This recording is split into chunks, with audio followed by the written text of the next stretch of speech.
अस्सलाम वालेकुम स्टूडेंट्स। उम्मीद है आप सब खैरियत से होंगे। आप देख रहे हैं इस्लामिया बॉयज़ कॉलेज कोयटा का ऑफिशियल यूट्यूब चैनल और मैं हूं lecturer Usama Saeed. ICS first year computer science का लेक्चर नंबर 8 है। ये चैप्टर नंबर 1 को हम कवर कर रहे हैं, basic concept of information technology. इसके अंदर अब हम आगे देखेंगे number system. Different number systems are used for different purposes in computers. मुख्तलिफ नंबर सिस्टम्स का इस्तेमाल किया जाता है कंप्यूटर्स के अंदर मुख्तलिफ काम लेने के लिए। सबसे पहला हमारे पास आता है decimal number. Deci is a Latin word means 10, hence this number system has 10 digits from 0 to 9। Decimal number के अंदर 10 डिजिट्स होते हैं 0 से लेकर 9 तक। Binary numbers, it is the mostly used system in computing and contains 0 and 1। Binary का मतलब होता है 2 और इसके अंदर दो ही नंबर्स होते हैं 0 और 1। Octal number systems, this system contains 8 digits from 0 to 7। The number next to 7 will be considered as 10, 11 and so on। Octal number के अंदर 8 डिजिट्स होते हैं 0 से लेकर 7 तक, और 7 के बाद हम क्या लिखते हैं 10 लिखते हैं, 8 नहीं लिखते बल्कि 10 लिखते हैं। हेक्साडेसिमल नंबर्स के अंदर 16 डिजिट्स हैं। पहले 10 डिजिट्स क्या हैं 0 से लेकर 9 तक, and then have alphabetical representation of 10 to 15। और आगे जो 10 से 15 तक जो रिप्रेजेंटेशन है वो अल्फ़ाबेट्स की मदद से की गई है, जैसे कि ए से लेकर एफ तक। मतलब कि टोटल 16 डिजिट्स हैं। पहले 10 डिजिट्स जो हैं 0 से 9 तक हैं और उसके बाद फिर ए से एफ तक हैं। तो इसका मतलब 0 से लेकर एफ तक जो है इसके अंदर डिजिट्स हैं। और इन नंबर सिस्टम्स को मुख्तलिफ पर्पसेस के लिए कंप्यूटर्स में इस्तेमाल किया जाता है। इसके बाद आ जाते हैं हम टेक्स्ट कोड्स, कोडिंग स्कीम। अब ये क्या चीज़ है? This is a system which enables a programmer to use the same combination of numbers to represent same piece of data. अब ये एक प्रोग्रामर के लिए ज़रूरी है कि वो एक ही कम्बिनेशन ऑफ नंबर्स को रिप्रेजेंट करे और वो एक ही पीस ऑफ डाटा को रिप्रेजेंट कर रहे हो। मसलन ये कि अगर मैं प्लस को एडिशन के लिए इस्तेमाल कर रहा हूँ तो बाकी जो कंप्यूटर सिस्टम प्रोग्रामर्स जो हैं, जो कंप्यूटर्स बना रहे हैं, वो भी प्लस को एडिशन के लिए ही इस्तेमाल करें, बल्कि किसी और काम के लिए इस्तेमाल ना करें। तो ये कहलाता है कोडिंग स्कीम। मतलब एक ही कम्बिनेशन रखना नंबर्स का डाटा के लिए, एक ही पीस ऑफ डाटा के लिए, कि प्लस जो है वो एक ही जो है ना डाटा को रिप्रेजेंट करेगा, माइनस जो है वो एक ही डाटा को रिप्रेजेंट करेगा, ताकि जो है कंप्यूटर सिस्टम्स के अंदर कंफ्यूजन ना क्रिएट हो। अब बेसिकली हम जो कोडिंग स्कीम्स यूज़ करते हैं वो 3 किस्म की कोडिंग स्कीम्स हैं। पहली है EBCDIC, जो स्टैंड करती है extended binary coded decimal interchange code, और ये 8 बिट कोड होता है जो कि 256 डिफरेंट सिंबल्स रिप्रेजेंट कर सकता है। ये यूज़ किया जाता है मेन फ्रेम या फिर मिड रेंज कंप्यूटर्स के अंदर। दूसरी हमारे पास कोडिंग स्कीम आ जाती है ASCII, जो स्टैंड करती है American standard code for information interchange, और ये किसने बनाई है? ये ANSI मतलब कि अमेरिकन नेशनल स्टैंडर्ड्स इंस्टीट्यूट ने बनाई है। इसके अंदर भी दो टाइप्स हैं, ASCII 7 और ASCII 8। ASCII 7 जो है 7 बिट की है और वो 128 कैरेक्टर्स को रिप्रेजेंट कर सकती है, और ASCII 8 जो है वो 8 बिट की है और वो 256 डिफरेंट कैरेक्टर्स को रिप्रेजेंट कर सकता है। और ASCII जो कोड है वो स्कीम, कोडिंग स्कीम, ये मोस्ट कॉमनली इस्तेमाल की जाती है पर्सनल कंप्यूटर्स के अंदर। इसके बाद आ जाती है Unicode. It was developed in 1991 by Apple and Xerox corporation, provides 2 bytes to represent letters, numbers and special symbols. अब 2 बाइट्स इसके अंदर यूनिकोड के अंदर इस्तेमाल किए जाते हैं और इसकी मदद से हम 65,536 कैरेक्टर्स रिप्रेजेंट कर सकते हैं। और इसके अंदर हम चाइनीज़, कोरियन, जापानीज़ के भी मुख्तलिफ कैरेक्टर्स को रिप्रेजेंट कर सकते हैं। इसके बाद आ जाता है सॉफ्टवेयर।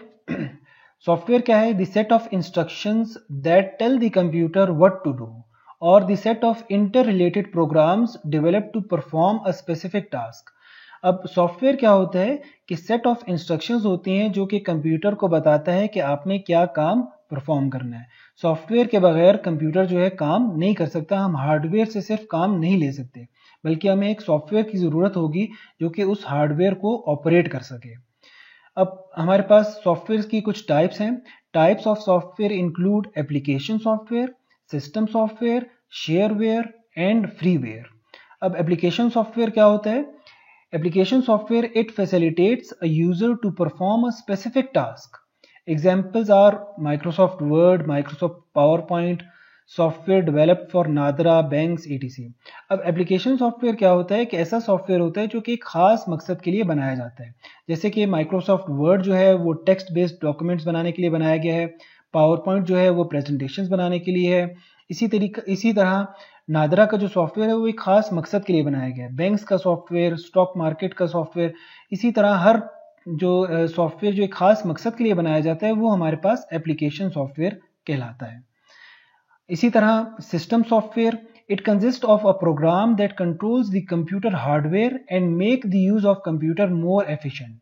अब सिस्टम सॉफ्टवेयर ऐसे सॉफ्टवेयर होते हैं जो कि कंप्यूटर के हार्डवेयर को ज़्यादा अच्छे तरीके से इस्तेमाल करते हैं।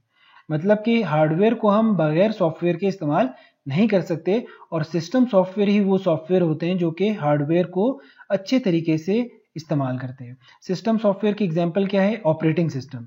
जैसे कि हम माइक्रोसॉफ्ट विंडोज़ इस्तेमाल करते हैं या फिर हम मोबाइल्स के अंदर एंड्रॉयड इस्तेमाल करते हैं, तो वो ऑपरेटिंग सिस्टम जो है वो हमारे मोबाइल्स को चलाने में मदद करता है, हमारे सिस्टम्स को, हमारे कंप्यूटर्स को चलाने में मदद करता है। इसी तरह डिवाइस ड्राइवर्स होते हैं।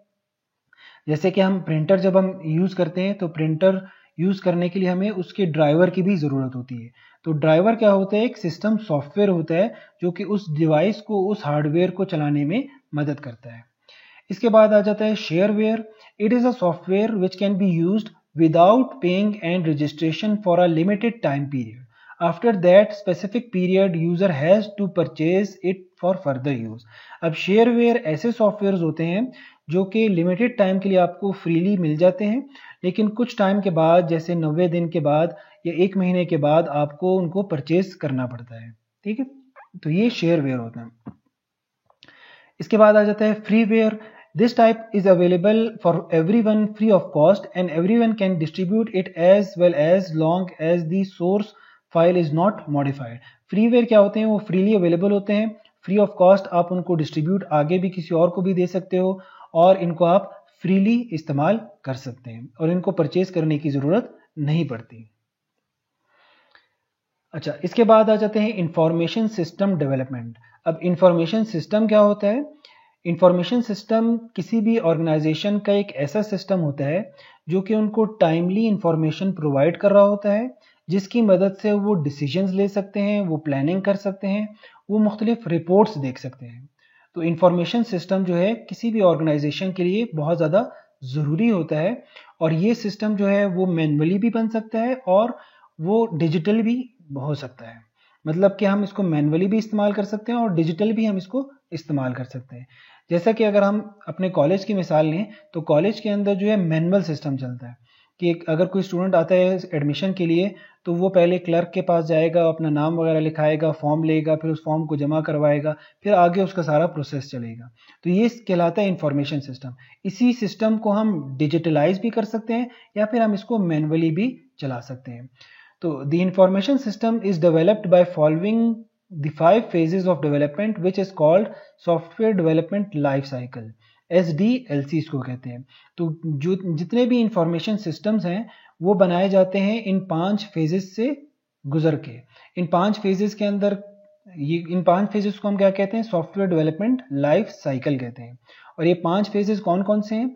सबसे पहला फेज है सिस्टम एनालिसिस का, फिर सिस्टम डिज़ाइन, फिर सिस्टम डेवलपमेंट, सिस्टम इम्प्लीमेंटेशन और फिर सिस्टम मेंटेनेंस। सिस्टम एनालिसिस के अंदर क्या होता है कि in this step system is studied in detail, the data is being collected. इस सिस्टम एनालिसिस के स्टेप के अंदर हम क्या करते हैं कि हम जो पहले से सिस्टम चल रहा है, जैसे अगर हम अपने कॉलेज का सिस्टम कंप्यूटराइज्ड करना चाहें तो हम पहले देखते हैं कि किस तरह से हमारा सिस्टम कॉलेज के अंदर चलता है। कि पहले स्टूडेंट फॉर्म लेता है, फिर उस फॉर्म को कहाँ पे जमा कराता है, फीस कहाँ पे जमा कराता है, उस पूरे सिस्टम को हम पहले एनालाइज करेंगे और डाटा को कलेक्ट करेंगे। दूसरा काम हम क्या करेंगे? सिस्टम की डिजाइनिंग स्टार्ट करेंगे। Gathered data and specifications will be converted into charts, diagrams like ERD diagram, entity relationship diagram और DFD डाटा फ्लो डायग्राम। अब जो भी डाटा हमने कलेक्ट किया है, जो भी स्पेसिफिकेशंस हमें बताई गई हैं कि हम आपने इस तरह से सिस्टम को डिज़ाइन करना है, इस तरह से हमारा सॉफ्टवेयर काम करेगा, उनको हम कन्वर्ट करते हैं चार्ट्स के अंदर या डायग्राम्स के अंदर। और ये किस तरह के चार्ट्स होते हैं? ये एंटिटी रिलेशनशिप डायग्राम्स होते हैं या फिर डाटा फ्लो डायग्राम्स होते हैं, जिसकी मदद से हमें पता चलता है कि कहाँ से डाटा आ रहा है और कहाँ पे जा रहा है और कौन कौन इस डाटा को यूज़ करेगा। तीसरा फेज इसके अंदर होता है सिस्टम डेवलपमेंट का। इस फेज के अंदर हम एक्चुअल में सॉफ्टवेयर को डेवलप करना स्टार्ट करते हैं और इस फेज के अंदर दो सब फेजेस हैं। पहला फेज है कोडिंग का और राइटिंग का। इस फेज के अंदर हम एक्चुअल कोड लिखते हैं, मतलब सॉफ्टवेयर को एक्चुअल बनाते हैं। जो हमें डायग्राम्स मिलती हैं, चार्ट्स मिलते हैं, उनकी मदद से हम सॉफ्टवेयर को की कोडिंग करते हैं। दूसरा इसके अंदर जो फेज़ है वो टेस्टिंग का है। जो हमने कोड लिखे हुए हैं, जो हमने प्रोग्राम्स बनाए हुए हैं, उनको हम टेस्ट करते हैं और उनके अंदर से एरर्स को रिमूव करते हैं। इसको हम कहते हैं टेस्टिंग फेज़।